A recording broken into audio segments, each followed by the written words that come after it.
Bagian mengenai kewenangan Mahkamah Konstitusi Republik Indonesia untuk mengadili perselisihan ini kami anggap dibacakan. Ini Bu Menteri, Pak Menko, ini ada salah satu tabel yang di kedua permohonan itu sebetulnya ada yang mencantumkan list perjalanan presiden. Ini karena dua permohonan ini lebih banyak bergeraknya ke presiden ini sebetulnya.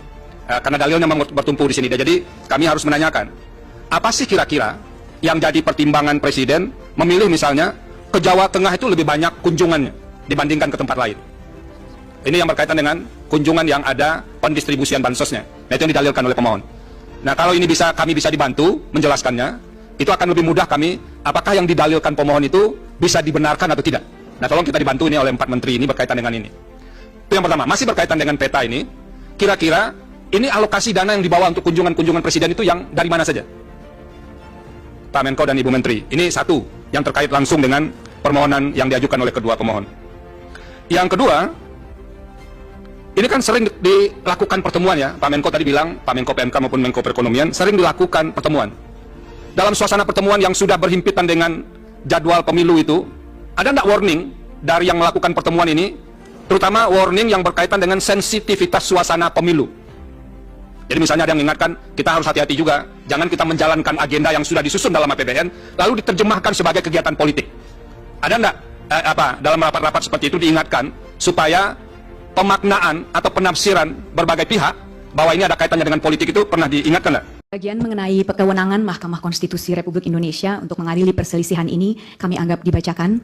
Begitu juga penjelasan mengenai kedudukan hukum pemohon. Penjelasan mengenai tenggang waktu pengajuan permohonan juga kami anggap dibacakan. Sehingga kami mulai dengan membaca pokok perkara. Perhitungan suara yang dilakukan oleh termohon adalah keliru, karena seharusnya paslon 2 tidak mendapatkan suara sama sekali. Hal ini dikarenakan suara paslon 2 diperoleh dengan melanggar asas-asas pelaksanaan pemilu sebagaimana diatur dalam pasal 22E ayat 1 Undang-Undang Dasar 1945 serta merusak integritas Pilpres 2024 dengan dua cara. Satu, melakukan pelanggaran yang bersifat TSM, dan kedua, melakukan pelanggaran prosedur pemilu. Bentuk pelanggaran yang bersifat TSM yang pemohon permasalahkan dalam permohonan akuo adalah nepotisme yang dilakukan oleh Presiden Joko Widodo yang kemudian melahirkan abuse of power secara terkoordinasi yang bertujuan untuk memenangkan pasangan calon nomor urut 2 dalam satu putaran pemilihan. Sedangkan pelanggaran prosedur pemilu yang dipersoalkan dalam permohonan ini adalah pelanggaran yang terjadi sebelum, pada saat, dan setelah penyelenggaraan Pilpres 2024. Sehubungan dengan pelanggaran TSM yang terjadi dalam Pilpres 2024, pemohon membaginya menjadi 5 bagian. Pertama, apakah Mahkamah Konstitusi berwenang untuk memeriksa pelanggaran TSM yang terjadi? Kedua, apa bentuk pelanggaran PSM yang terjadi dalam Pilpres 2024? Ketiga, bagaimana cara menyikapi pelanggaran TSM yang terjadi dalam Pilpres 2024? Empat, apa dampak dari pelanggaran TSM yang terjadi dalam Pilpres 2024 bagi perolehan suara paslon nomor 2? Yang kelima, apa dampak dari pelanggaran TSM berupa nepotisme yang dilakukan oleh Presiden Joko Widodo selama Pilpres 2024 bagi bangsa Indonesia? Pertanyaan pertama yang akan pemohon jawab sehubungan dengan pelanggaran TSM yang terjadi dalam Pilpres 2024 adalah, apakah Mahkamah Konstitusi berwenang untuk memeriksa pelanggaran TSM yang terjadi? Menurut hemat pemohon, Mahkamah Konstitusi seyogianya memeriksa permohonan akuo yang mempermasalahkan pelanggaran TSM berupa nepotisme yang kemudian melahirkan abuse of power yang terkoordinasi karena dua fakta hukum berikut. Pertama, adanya kekosongan hukum dalam undang-undang pemilu kita.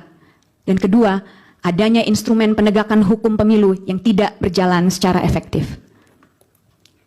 Pertama, Undang-Undang Pemilu tidak mengatur mengenai nepotisme yang dilakukan oleh Presiden sebagai bagian dari pelanggaran TSM, karena Undang-Undang Pemilu hanya mengenal 2 jenis pelanggaran TSM. Pertama, perbuatan atau tindakan yang melanggar tata cara, prosedur, atau mekanisme yang berkaitan dengan administrasi pelaksanaan pemilu dalam setiap tahapan penyelenggaraan pemilu, sebagaimana diatur dalam pasal 463 ayat 1, jungto pasal 460 ayat 1 Undang-Undang Pemilu.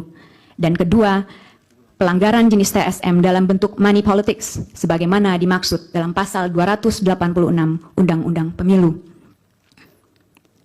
Kedua, penyelenggara pemilu yang ada tidak efektif dalam menjalankan tugasnya, sehingga membuat Pilpres 2024 menjadi pemilu yang syarat dengan nepotisme dan pelanggaran. Ketidakefektifan penyelenggara pemilu bisa terlihat dari beberapa hal. Pertama, tidak independennya termohon, sebagaimana terbukti dari upaya termohon untuk memastikan diterimanya Gibran Rakabuming Raka sebagai kontestan dalam Pilpres 2024, mulai dari langsung menerapkan putusan Mahkamah Konstitusi nomor 90 tahun 2023 yang merupakan plurality decision, dan karenanya seyogianya dibaca menggunakan Marx Rule yang kali pertama dipertimbangkan dalam kasus Marx versus United States. Saya izin mengutip sedikit, Yang Mulia. When a fragmented court decides a case and no single rationale explaining the result enjoys the assent of 5 justices, the holding of the court may be viewed as that position taken by those members who concurred in the judgments on the narrowest grounds. Sedikit terjemahannya sebagai berikut. Manakala pengadilan yang terbelah memutuskan perkara dan tidak ada rasio tunggal yang menerangkan hasil dan mendapatkan persetujuan dari Hakim Agung, pendirian pengadilan dapat dilihat sebagai posisi yang diambil oleh anggota yang setuju terhadap keputusan atas dasar yang paling sempit. Kemudian, dalam menerima pendaftaran Gibran Rakabuming Raka, termohon pun jelas melanggar peraturan KPU nomor 19 tahun 2023 yang kemudian belakangan terbukti sebagai bentuk pelanggaran etika. Ketidakefektifan penyelenggara pemilu yang kedua adalah DKPP yang melindungi termohon yang dipimpin oleh Hashim Asyari yang terbukti dari tidak pernah diberhentikannya Hashim Asyari dari jabatannya meski sudah 4 kali diputus melakukan pelanggaran etika, yaitu melalui putusan nomor 14 PKE DKPP tahun 2023 tertanggal 30 Maret 2023, putusan nomor 35 dan 39 PKE 2023 tertanggal 3 April 2023, putusan nomor 110 PKE DKPP tertanggal 9 Oktober 2023, dan terakhir di putusan 135, 136, 137, dan 141 PKE tertanggal 5 Februari 2024. Ketidakefektifan ketiga adalah Bawaslu yang tidak efektif dalam menyelesaikan laporan yang disampaikan kepadanya, sebagaimana terbukti dari terlalu formalistiknya Bawaslu dalam menanggapi berbagai pelanggaran yang terjadi di lapangan. Secara teoretis, kewenangan Mahkamah Konstitusi untuk memeriksa pelanggaran TSM yang terjadi dalam Pilpres 2024 lahir dari beberapa argumentasi berikut. Pertama, Mahkamah Konstitusi sebagai bagian dari kekuasaan kehakiman tidak seyogianya menolak perkara dengan alasan adanya kekosongan hukum, sebagaimana digariskan dalam pasal 10 ayat 1 Undang-Undang Kekuasaan Kehakiman. Justru Mahkamah Konstitusi seyogianya melakukan penemuan hukum guna dapat memeriksa permohonan akuo. Kedua, Mahkamah Konstitusi adalah lembaga yang didesain untuk menjaga dan melindungi konstitusi dan karenanya harus patuh pada desain konstitusionalnya sebagaimana diatur dalam pasal 24C ayat 1 Undang-Undang Dasar 1945, yaitu untuk memutus perselisihan tentang hasil pemilu dan tidak terjebak pada batasan yang dibuat dalam pasal 475 ayat 1 Undang-Undang Pemilu yang menjadikan Mahkamah Konstitusi sebagai mahkamah kalkulator. Jika Mahkamah Konstitusi hanya sekedar bertindak sebagai mahkamah kalkulator, tidaklah perlu negarawan yang sekaligus begawan hukum yang melakukannya. Cukup kita berikan kesalahan perhitungan kepada auditor. Dasar ketiga adalah Mahkamah Konstitusi sebagai cabang dari kekuasaan yudikatif secara institusional berwenang untuk mengawasi jalannya pelaksanaan kewenangan cabang kekuasaan eksekutif, termasuk termohon yang baru bisa terjadi jika Mahkamah Konstitusi kembali kepada marwahnya sebagaimana ditentukan dalam pasal 24C ayat 1 Undang-Undang Dasar 1945.